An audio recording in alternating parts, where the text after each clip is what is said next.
Bem-vindos a mais um programa 20 especial, que hoje vai falar especificamente sobre a saúde dos seus olhos. Eu estou aqui no Hospital de Olhos de Florianópolis, o ROF, que fica localizado bem no centro da cidade.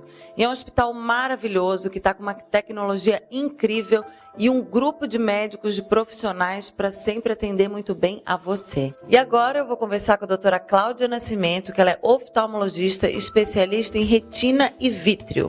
Tudo bem, doutora Cláudia? Tudo bem, Joana. Bom dia. Bom dia. A doutora Cláudia vai estar contando um pouquinho para a gente sobre o ROF, o Hospital de Olhos aqui de Florianópolis, e também sobre algumas doenças ligadas diretamente à retina. Palavra com a senhora. Bom, o ROF, o Hospital de Olhos de Florianópolis, está localizado aqui no centro de Florianópolis. Nós contamos com uma estrutura tanto da parte de consultórios, como centro cirúrgico, unidade diagnóstica, e também um corpo clínico de médicos, mais de 20 médicos, em todas as subespecialidades da oftalmologia. E doutora Cláudia, eu queria que a senhora contasse um pouquinho para a gente a primeira doença que a gente vai falar, o descolamento de retina. Bom, a gente poderia falar um pouquinho, Joana, até para que isso seja até um informativo, né, para a população, seriam talvez os sintomas do descolamento de retina. O descolamento de retina, ele se inicia muitas vezes com as famosas moscas volantes, que são aqueles mosquitinhos, quando a pessoa começa a ver, eu estou vendo um mosquitinho que passa na visão e tal. Não necessariamente a pessoa vai ter descolamento porque tem esse mosquitinho. Porém, esse é um primeiro sintoma que pode vir a levar a um descolamento de retina.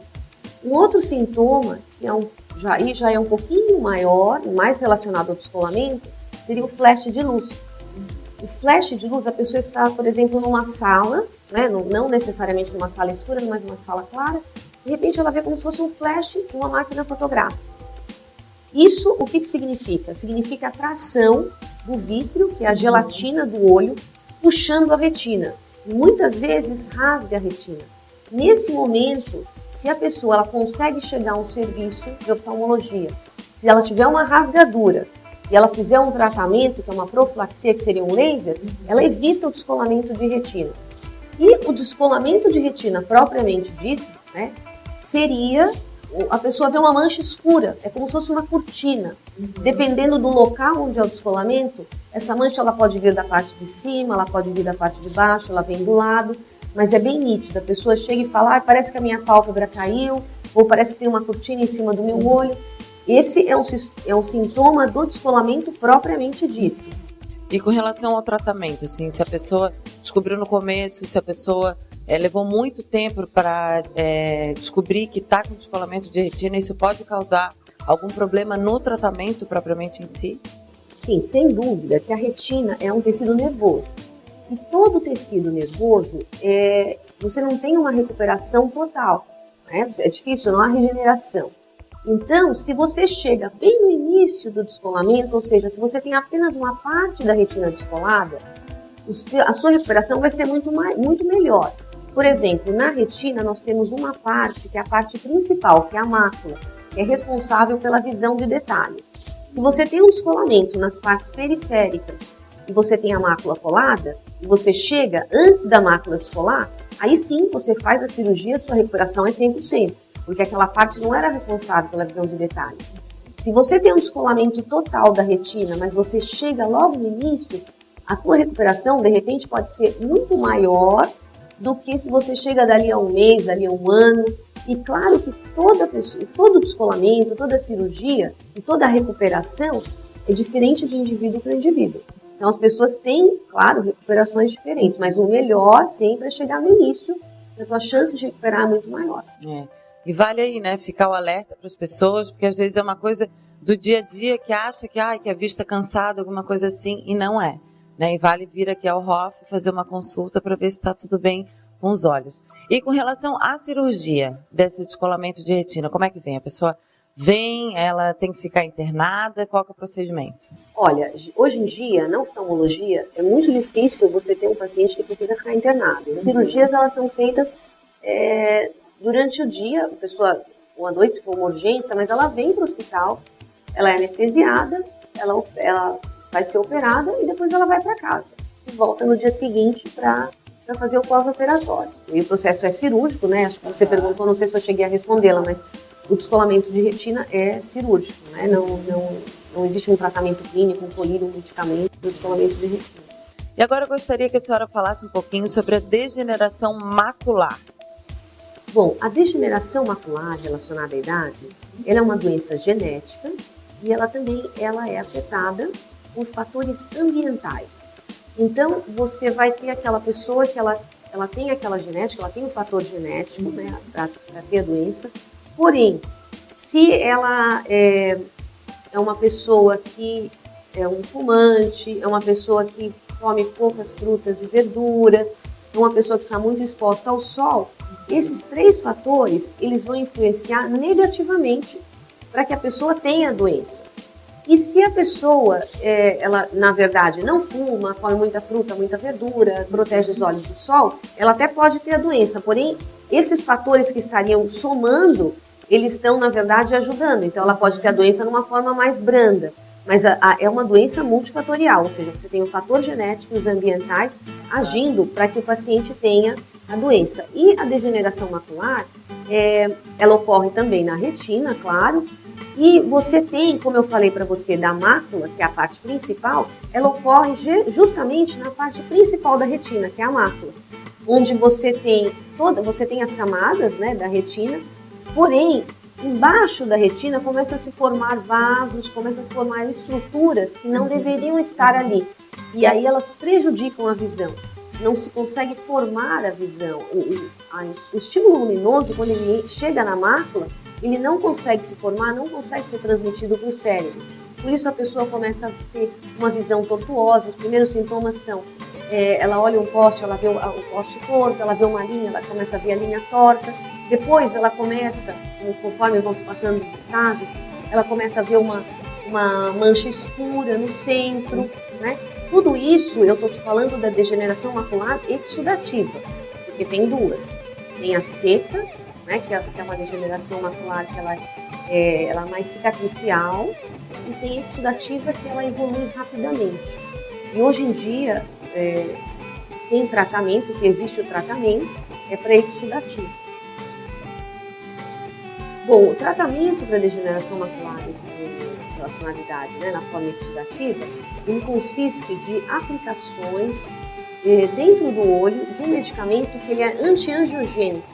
Aí para tentar traduzir, né, é um medicamento que vai fazer com que aquelas estruturas que cresceram embaixo da retina, com que elas sequem. Então essas estruturas elas vão desaparecer, vão fazer com que a retina ela volte novamente para o seu lugar, para que possa passar o estímulo luminoso. Porém, esse tratamento não é a cura. É uma doença, é um controle da doença, porque para que a gente tenha um dia a cura da degeneração macular, nós precisaríamos agir no fator genético, para a gente conseguir excluir o gene. Porque o gene é como se fosse um botãozinho ali no organismo da gente. Ele está ligado, né? Como se esses fatores ambientais ligassem esse botãozinho. Então você tem aquela pessoa que tem aquele problema e você vai lá e o medicamento ele tira o problema. Mas ao mesmo tempo o botãozinho está lá. Então o problema vem novamente. Então a pessoa que tem a degeneração da mácula, ela faz essas injeções, essas aplicações no olho por um período de tempo, aí estaciona a doença, porém isso pode voltar a ocorrer novamente. Algumas pessoas ficam um tempo maior com a doença inativa. A gente pode até comparar, por exemplo, com o diabetes, com a pressão alta. São doenças em que você não tem cura, mas você tem o controle. Se você toma um medicamento todo dia, você tem o controle. No caso da degeneração da mácula, ainda bem, não precisa ser todo dia. Mas é uma vez por mês, e não precisa ser todo mês, às vezes você para. Mas não é uma coisa que você vai parar para sempre. Isso tem que ficar bem claro, né, para a pessoa que faz esse tipo de tratamento. Essa doença, ela é mais detectada em homens, mulheres, a partir de que idade que é vista mais nos consultórios? Essa é uma ótima pergunta. A gente não tem assim uma preferência por homens ou mulheres, mas sim pela idade, que é a partir dos 50 anos. E geralmente em pessoas de pele clara e olhos claros. E você tem mais a doença nessas pessoas, elas são mais suscetíveis. Inclusive porque a íris, né, da pessoa, né, que tem um olho claro, ela acaba permitindo a maior passagem de luz. Então, você tem, esses pacientes, eles estão mais expostos à radiação solar, e a radiação solar, como eu já lhe falei, ela é bem importante no desenvolvimento da doença. Agora eu vou pedir para a doutora Cláudia falar um pouquinho para a gente sobre a retinopatia diabética. O que seria, doutora Cláudia? Isso é um assunto muito importante, Joana. E a retinopatia diabética, ela ocorre nos pacientes diabéticos que não apresentam um controle glicêmico adequado. E ela ocorre, né, devido a essa falta do controle, você vai ter uma lesão dos vasos da retina com uma consequente diminuição da visão. E quais são os sintomas da retinopatia? Bom, você vai ter vários sintomas, depende muito do tipo e do grau da retinopatia. No caso de uma retinopatia inicial, né, que o paciente tem apenas algumas lesões em vasos, ele pode não apresentar sintoma nenhum, né, numa fase inicial. Porém, ele pode já estar precisando de tratamento. Quando eu falei para você da mácula, ali no descolamento de retina, da degeneração da mácula, no diabetes ocorre a mesma coisa. Se você tem a lesão dos vasos na periferia da retina e você não atingiu a parte central, você não vai ter sintoma nenhum. Então, por isso é importante esse paciente que é diabético, pelo menos uma vez por ano, ou por ocasião do diagnóstico do diabetes, consultar o oftalmologista. E quando você tem a mácula afetada, aí sim você vai ter uma diminuição da visão, você pode ter alteração das cores, você pode ter um borramento central, você pode ter também aquela tortuosidade que eu comentei da degeneração da mácula. Se a gente vai para casos mais avançados de retinopatia diabética, como por exemplo uma hemorragia dentro do olho, você pode ter uma perda de visão total, ou seja, o paciente ele está assim, de repente ele começa a ver até os mosquitinhos que eu falei do descolamento, também pode ocorrer na retinopatia diabética em caso de sangramento no vítreo, que é aquela gelatina do olho. O paciente de repente ele para de ver, ou você pode até ter descolamento de retina na retinopatia diabética. E aí você vai ter aquela mancha escura, o paciente não consegue enxergar, vê uma parte, não vê outra. Então tudo vai depender bem mesmo do grau da retinopatia. E igual a pergunta que eu fiz anteriormente, a incidência é mais masculina, mais feminina? A partir de que idade pode acontecer isso? Se em criança, ou se só em gente mais velha, mais idosa? Olha, em criança pode ocorrer desde que a criança seja diabética. E aí você tocou num assunto também importante, que é o diabetes tipo 1 e o diabetes tipo 2. Então, assim, a criança, por ocasião do diagnóstico, é muito difícil você ter a retinopatia diabética. Ela começa a aparecer na época da puberdade. Geralmente, e a gente até percebe que após mais ou menos uns 5 anos no diabetes tipo 1, se foi antes, né, da puberdade, às vezes você não tem sintomas, você não tem retinopatia diabética, na verdade, quando você examina essa criança. Mas é muito importante na época da puberdade que essa criança seja examinada, né, e para que haja uma prevenção. E tudo no diabetes é muito importante a prevenção. Então, por ocasião do diagnóstico, tanto de diabetes tipo 1, diabetes tipo 2, é importante que se faça um exame oftalmológico. E com relação ao tipo 2, são pacientes mais velhos, né, que podem também apresentar a doença. É muito difícil, por ocasião do diagnóstico, quando a doença se inicia, ela vai aparecer, como eu já lhe falei, que é uma doença que ela está relacionada ao pobre agora. Vou começar tudo de novo. Como é uma doença que está relacionada ao controle inadequado da glicemia, então você vai ter que ter até um tempo para que essa glicemia inadequada se instale no organismo e cause os danos.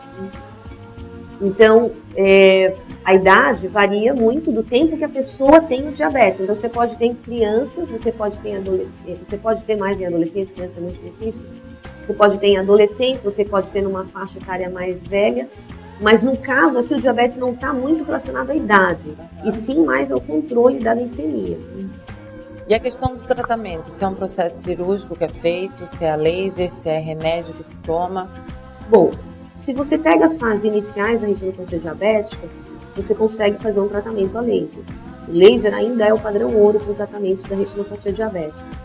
Se você tem a mácula afetada, que é aquela parte principal, você pode usar o laser também, porém hoje em dia nós estamos usando aqueles medicamentos que a gente usa para degeneração macular, eles também estão sendo utilizados para retinopatia diabética, ou seja, nos casos onde você tem a maculopatia diabética.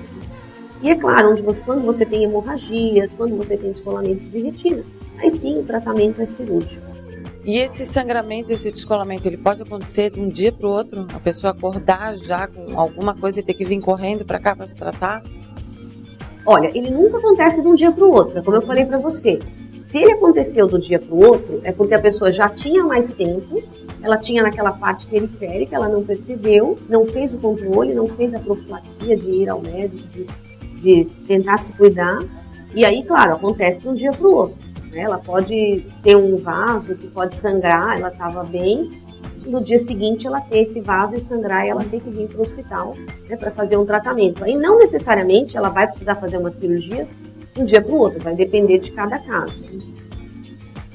Então, gente, essas foram as maravilhosas dicas aí da doutora Cláudia Nascimento. Muito obrigada, doutora Cláudia, pela sua participação no nosso programa. Eu te agradeço pelo convite. É isso aí.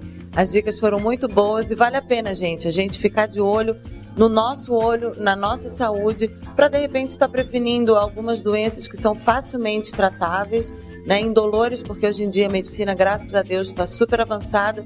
E às vezes é só um procedimentozinho que vem, faz e resolve tudo. Mas é preciso que você fique atento à saúde dos seus olhos.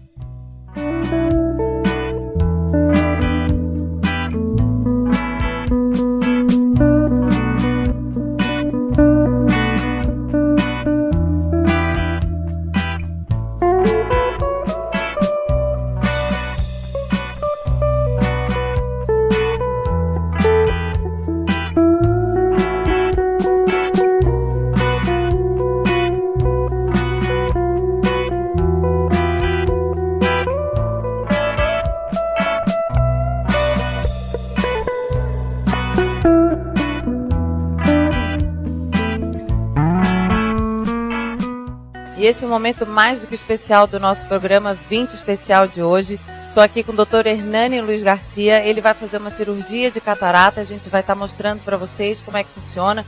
Dr. Hernani, catarata, o que é? Quem tem? Quais são as decorrências? O processo da cirurgia? Catarata é uma opacidade do cristalino, é uma perda da visão progressiva, a visão começa a ficar muito nebulosa. Isso é muito comum a partir de 60 anos. Também pode acontecer em pessoas mais jovens, usuários de medicações que podem provocar catarata congênita, trauma. Então existem inúmeras causas da formação da catarata, mas a grande maioria é acima de 60 ou 70 anos que começa a aparecer.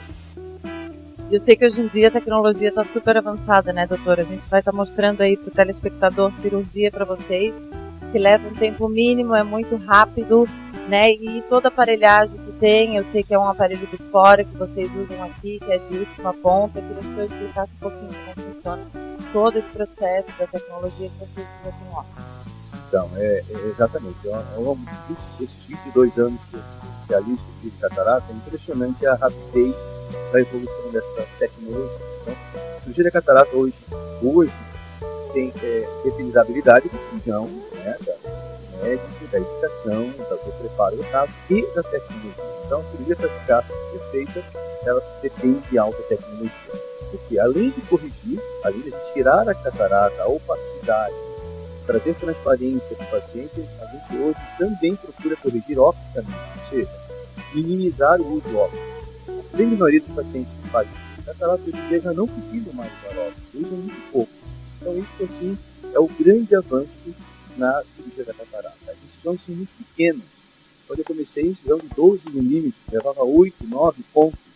Agora a incisão não leva pontos, a incisão de 2 milímetros.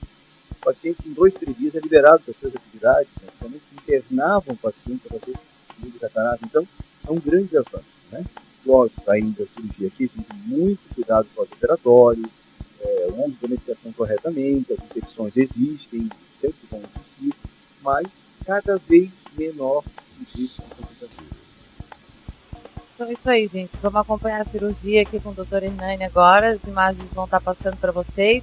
E graças a Deus a tecnologia em prol da saúde, né, em prol aí do ser humano, essa coisa de reabilitação, como o Dr. Hernani falou, que antigamente era uma coisa que se levava 7, 8 pontos, e hoje em dia é uma inserçãozinha muito pequenininha e a recuperação também, consequentemente, fica mais tranquila para o paciente. Exatamente. Ter a oportunidade de acompanhar uma cirurgia de alta tecnologia, o mesmo sistema que é feito aqui, na Alemanha, nos Estados Unidos, na Inglaterra, São Paulo, então, e vai se mostrar que hoje é o que tem de melhor no mundo. Então, e isso, o trabalho de vocês, a imprensa, é muito importante porque esclarece a população, tira aquele mito, aquele medo de, meu Deus, vou ficar 7 dias sem poder fazer nada, na cama. Não, isso tira um pouco isso e encoraja as pessoas.